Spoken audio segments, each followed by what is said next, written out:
You take a breath, and then you don't get another one. The average person can hold their breath for about 60 to 90 seconds. But after just 4 minutes without oxygen, irreversible brain damage can begin. And by 10 minutes, survival without severe disability is extremely rare. This isn't a guess. This is the real survival timeline, minute by minute. 0-10 seconds. Nothing feels wrong. In the first few seconds without oxygen, most people feel normal. Your lungs are still filled with air. Your bloodstream is still carrying oxygen. Your brain hasn't registered the emergency yet. There's no pain, no burning, no panic. This is because oxygen deprivation doesn't trigger pain receptors. Your body is still running on stored oxygen. But that reserve is smaller than you think. 10-30 seconds. The first warning signals. Around 10 seconds in, your brain begins to notice something is off. Not consciously, but automatically. Your diaphragm starts to contract involuntarily. Your chest feels slightly tight. Breathing shifts from a choice to a reflex. This is not fear, it's the brainstem taking control. Your respiratory centers are responding to chemistry, not emotion. At this stage, oxygen levels are falling slowly, but another gas is rising much faster. 30-60 seconds. Air hunger begins, the real enemy. This is where most people misunderstand suffocation. The distress you feel isn't caused by low oxygen, it's caused by carbon dioxide. As you stop breathing, carbon dioxide builds up rapidly in your blood. And your brain is far more sensitive to rising CO2 than falling oxygen. This triggers a powerful sensation called air hunger. Your chest feels heavy, your throat tightens. The urge to breathe becomes urgent and uncomfortable. This is the dark truth. You don't feel like you're dying because you lack oxygen. You feel like you're suffocating because your body is drowning in carbon dioxide. Your heart rate increases, blood pressure rises, adrenaline floods your system. Your body is now in full survival mode. 1-2 minutes, control starts to slip. At around 1 minute, oxygen deprivation begins affecting the brain. Fine motor control weakens. Reaction time slows. Judgment becomes impaired.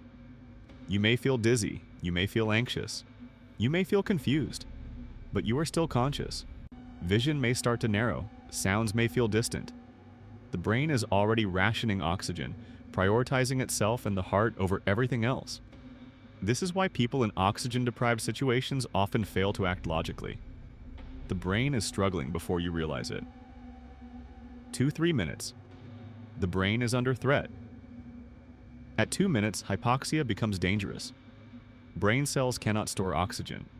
Electrical activity in the brain begins to destabilize.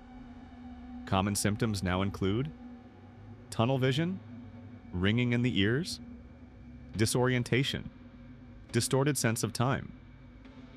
Muscle weakness increases. Your body is still fighting, but efficiency is collapsing. From this point forward, survival without rapid intervention becomes uncertain. 3-4 minutes. Loss of consciousness. Between 3 and 4 minutes, many people lose consciousness, not because of pain, because the brain can no longer sustain awareness. The reticular activating system, the network that keeps you awake, shuts down. You collapse. Breathing may stop entirely or become irregular. Heart rhythm may destabilize. This is a critical threshold. Rescue is still possible, but the margin is narrowing fast. 4-5 minutes. Irreversible injury risk begins. At approximately 4 minutes without oxygen, the risk of permanent brain damage rises sharply. Neurons begin to die. The hippocampus, responsible for memory, is especially vulnerable. Motor control regions follow. Higher cognitive centers begin failing. If oxygen returns now, survival is possible, but recovery becomes unpredictable. Some people regain consciousness with minimal deficits. Others wake up with lasting neurological damage. This variability is real and medically documented. 5-6 minutes. Widespread brain damage. Likely after 5 minutes, significant brain injury is likely. Memory loss becomes common. Cognitive impairment increases. Personality changes may occur. The brain is no longer coordinating the body effectively. The heart may still beat, but regulation is compromised. This is why resuscitation does not always mean recovery. 6-8 minutes. survival becomes rare. Beyond 6 minutes, survival rates drop sharply. Cells shift to anaerobic metabolism. Lactic acid accumulates. Inflammation accelerates tissue destruction. Even if oxygen is restored, secondary brain injury may continue for hours or days.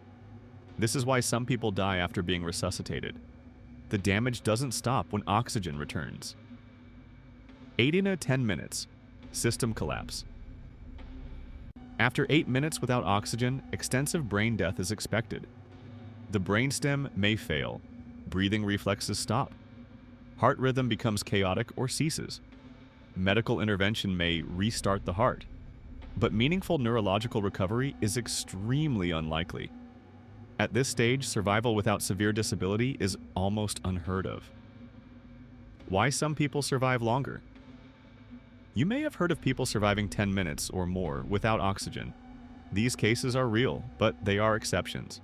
They almost always involve cold water immersion, rapid medical intervention, partial, not complete, oxygen deprivation.